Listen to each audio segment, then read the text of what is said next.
Just kidding, anime girls aren't real, but my depression is. Yeah, Levi. Oh, 大きくなったか? Within a claustrophobic ticking clock and suffocating struggle of pointless endeavor, Attack on Titan aims to show what it's like to be isolated, accompanied by a surprising sensitivity to notions of cowardice, existence, and repression. Just kidding. That is the lost aspect dominated by the loudest series imaginable, where shouting is the only trustworthy constant that it's difficult to not think it was intentionally comedic at times, which is honestly the overlooked genius of director Tetsuro Araki, whether poppable or not. Regardless, Attack on Titan adeptly guides us through the most adept cinematic example of entertainment. There's problems with that approach, for sure, but I can't help but respect it because it's what all media, even this video, aims to do, entertain, because there is a meaningful quality in having people enjoy your work. Criticism is easy, but acknowledgement of a piece of media's goals and how it handles them is something else entirely. Attack on Titan's whole is constructed on the basis of an intensification of the parts, and not just on the basis of a subordination of the parts to the whole. I need to breathe. Each part has to be intensified, and it's only on the basis of that intensification that it will find its principle of connection to the other parts. Rather than causal logic, generic tonal or stylistic continuity, it is a consistent intensity and overstatement that is the structuring principle of the contemporary action film. That is Attack on Titan. Thriving on vulgarity, carnality, and sensuous appeal is a paradigm case of popular film, and that is exactly what Attack on Titan aims for. It is also manifestly an example of craft. Despite the crumbling production that is always happening at Studio Wint, if we want to understand the full range of what movies and TV can do, we do well to pause over the unending negativity that surrounds the genre, or just things that become popular in general. There aren't many things that I can say positively about Attack on Titan, but creating spellbinding entertainment out of dozens of well-judged niceties is no small undertaking, and Attack on Titan consistently nails it. I want Mikasa to crush my testicles.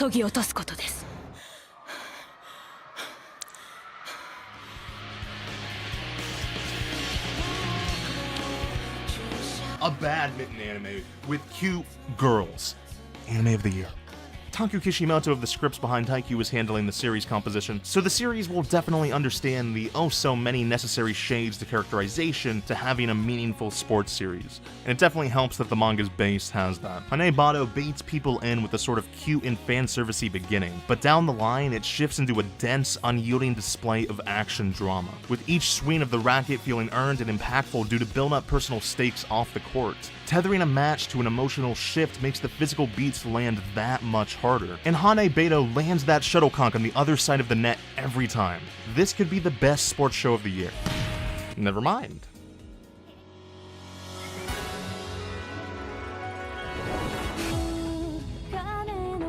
Few anime this season are as lovingly crafted as Tomohiro Furukawa's stage play-inspired director debut, Shoujo Kageki Revue Starlight. Having learned straight from the eccentric visionary Kunihiko Ikuhara himself, except Furukawa is a completely different person from Ikuhara. He takes a lot of the same elements that make Ikuhara so great, but Furukawa never takes off from reality, staying a dreamer that is totally a grounded one. With the stage play's choreography being utilized as a direct expression of character, the effect of turning these implied actions of the concept into devices is to produce a discernible disjunction between the reality of the narrative worlds depicted on stage, and to craft an entirely stylized, representational architecture of the series that makes it wholly unique. There's so much this show can be, but for now, I'll end my preemptive love letter and wait for it to take on a life of its own so that I can have the courage to put it in the locker. Ooh. Looks like it's time to add ghosts or spirits to the fetish list, and let's see. Ah, it's already on there. I should have expected that. Suppose there is no sin I haven't committed after 8 years of anime titty. Alright, so Eunice on Hot Springs is like a tame To Love Ru. At that point, why don't I just go tell you to watch To Love Ru? Which, you should, and it's obvious, so why should I have to tell you? But there's an even more obvious answer. You can never have enough anime titty. It's true. Read the Bible. It's in there. It's in verse Isaiah 49:7. Here, let's get there. You can never have enough anime titty. Right there. Read it.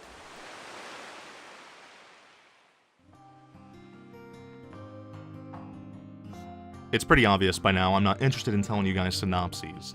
I'm not just gonna shortly explain the plot, or copy the Mao description, put text on screen, and play some trash copyright-free dubstep, and rake in those big YouTube bucks.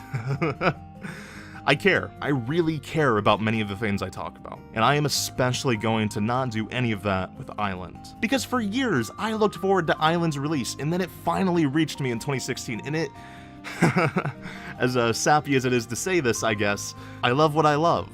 And Island is one of those things that really matters to me. It changed me for the better. My life seriously improved after I read it. And I really don't expect an anime adaptation to formulate the same equation that hit me so personally that I skipped college courses for 2 weeks to play through all of it. Okay, it helped me understand the person I wanted to be. But for the couple weeks that I skipped classes to read it, I definitely was not that person. But after, God, how did I not fail that semester?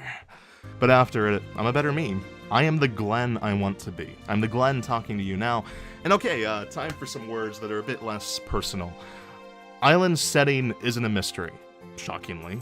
Making minimal use of locations, it takes language as its alternate setting.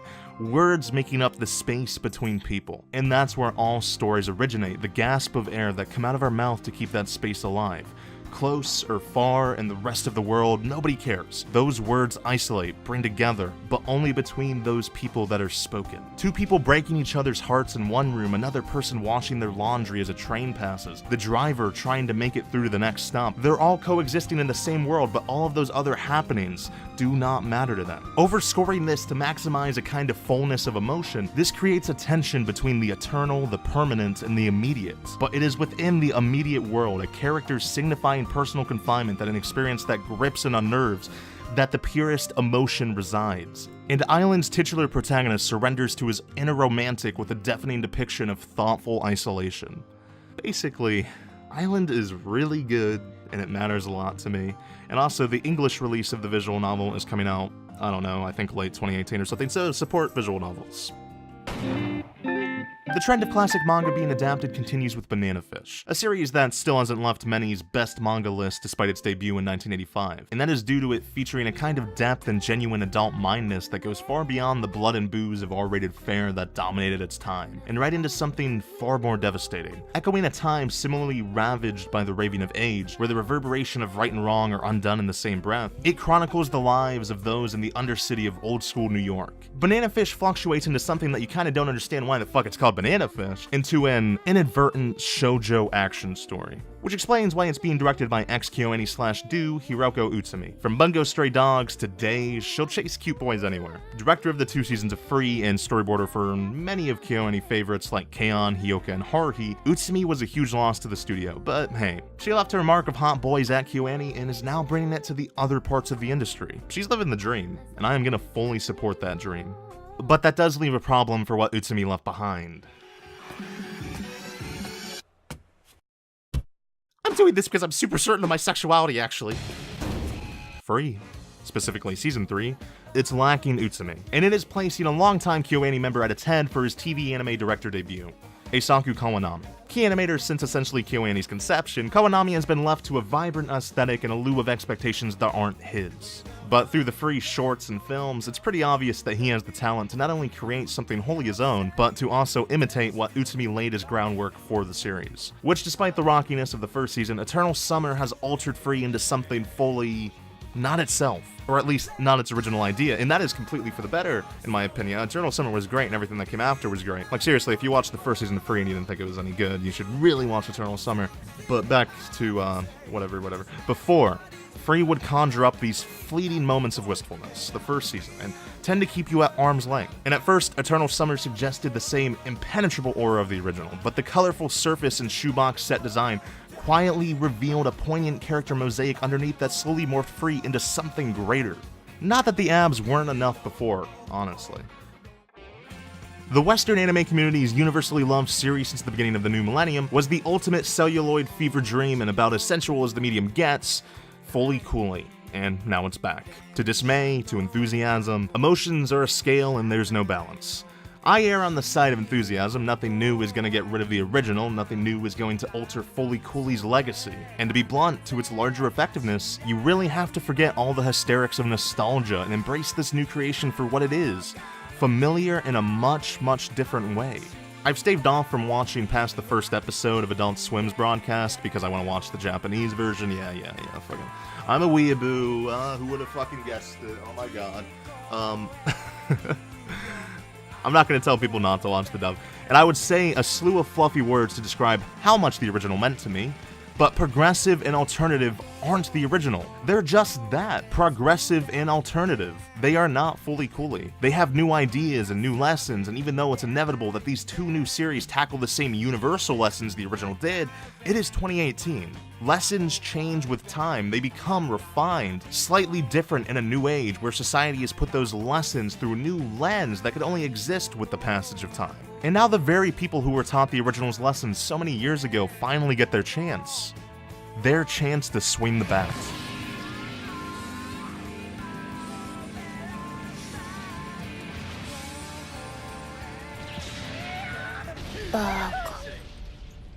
PSA. Grand Blue is a manga about diving. About diving. About diving. About diving. Okay, oh fuck, okay, she's hot. Okay, there is diving, and there are arcs about diving, training, and certification, but most of the time is spent on the characters' interactions and people getting absolutely fucking hammered. And it is amazing for that, because beyond the laughs, it manages to profoundly touch upon the disillusions of maturity and the strengths of family bonding. And it's just fucking funny. A bit hesitant on the adaptation because Zero G is a small studio that is ran by a talented person, but their previous output doesn't exactly, how do you say, move. Which kind of defeats the point of animation. But with the director having done Daily Lives of High School Boys and Grand Blue's inherent comedy strength infused into its core, I believe I can deal with a little bit of limited animation. The sheer audacity to sneak a genuine parable about the struggles of finding yourself into an easily preserved gaudy comedy won't go away from a less than desired anime adaptation. Grand Blue will be good, because Grand Blue is just that. Hey, this looks pretty cute now, Talima.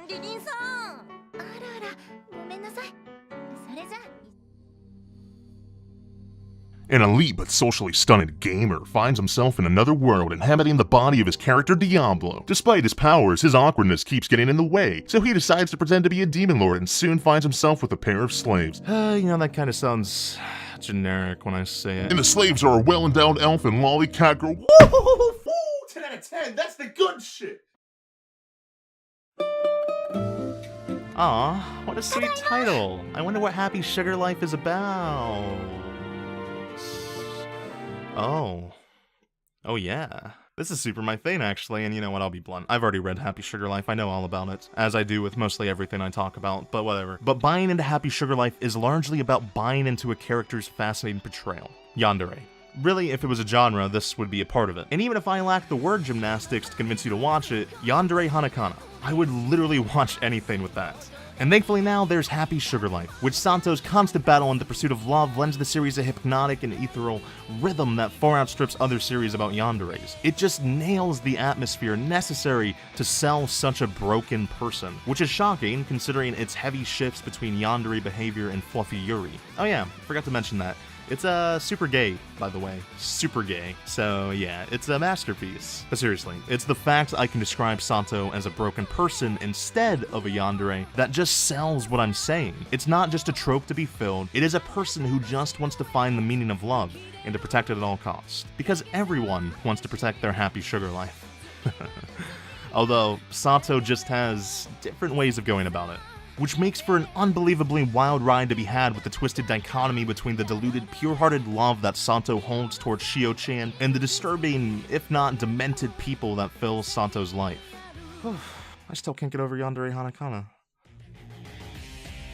PA Works' new original anime that definitely isn't Twilight, if it was an action movie. Okay, I'm not actually trying to make it sound bad. In fact, despite PA Works being perceived as a high-profile animation studio, their average animation output is average, except when two people highly elevate their standards. Masahiro Ando and Masayuki Yoshihara.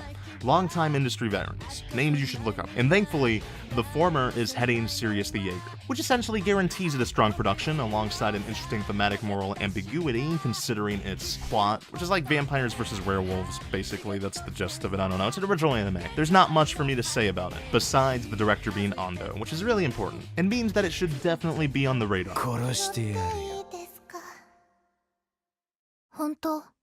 Alright, that is too relatable for me. I'm gonna take a break.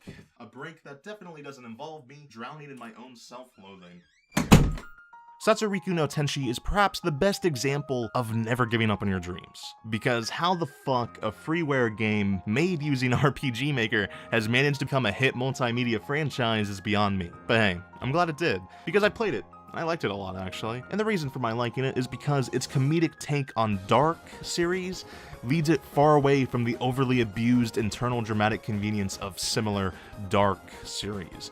Because every level of its 7 floors offers a stark example of how emotions lead our lives, through its brief but visceral portrait of depression. It's not dark for the sake of a genre or any specific audience, but because it desires delivering emotion and thematic truths of depression related to the idea of darkness, and how that darkness obstructs happy memories into sad ones by an ever-changing perspective of the individual. Depression is personal and undefinable outside of your own, personal feats. But yeah, it's not always that, because it's also just fun. It has some dark comedy, and I will take any excuse in the world to hear Nobuhiko Okamoto playing another deranged character.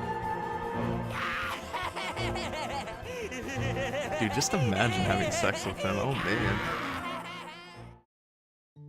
Chio-chan is a manga, and I may or may not have ended up following Chio-chan's publication due to my interest in its author and his original works that led me to following him before Chio-chan. His, how do you put it, erotic works. Tadataka Kawasaki, he drew hentai, okay? He drew, what do you want me to say? He's talented, alright? At porn and comedy, seriously. Chio-chan encompasses the daily tribulations of a schoolgirl's walk home as told by a longtime weirdo. And of course, I call Kawasaki a weirdo with endless love, as he takes the left weird approach to his jokes both narratively and conceptually, to its exploration of erogenous relationships with others, and most importantly ourselves. It's a comedy that can be read as an ideological critique, or just an easy way to laugh. And whichever of those two ways you decide to look at it, it's fun no matter what. Loquacious, unflappable, and relentless, Chio-chan is a wild ride. You know what? This time, no flowery words, no jokes, just perfection. Watch Yamano Susume.